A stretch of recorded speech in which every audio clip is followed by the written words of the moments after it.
let's play a game. Let's play a lightning round game. I'm going to be the bad guy, which I'm sure half the room would agree with anyway. And I want to get away with as much bad things as possible, ideally to enrich myself and advance my interest, even if that means putting my interests ahead of the American people.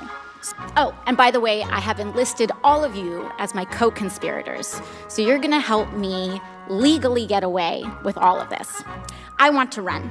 If I want to run a campaign that is entirely funded by corporate political action committees, is there anything that legally prevents me from doing that? No. Okay, so there's nothing stopping me from being entirely funded by corporate PACs, say from the fossil fuel industry, the healthcare industry, big pharma. I'm entirely 100% lobbyist PAC funded. Okay, so let's say I'm a really, really bad guy, and let's say I have some skeletons in my closet that I need to cover up so that I can get elected.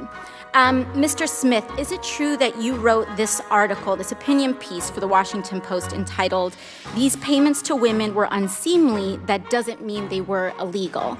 Well, I can't see the piece, but I wrote a piece under that headline in the Post, so I assume that's right. Okay, great. So, green light for hush money. I can do all sorts of terrible things. It's totally legal right now for me to pay people off, and that is considered speech.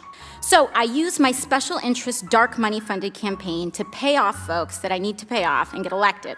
So now I'm elected, now I'm in. Is there any hard limit that I have in terms of what legislation I'm allowed to touch? There's no limit. Okay, so awesome. Now, the last thing I want to do is get rich with as little work possible. So is there anything preventing me from holding stocks, say, in an oil or gas company, and then writing laws to deregulate that industry and that could potentially cause the stock value to soar and accrue a lot of money in that time? You could do that.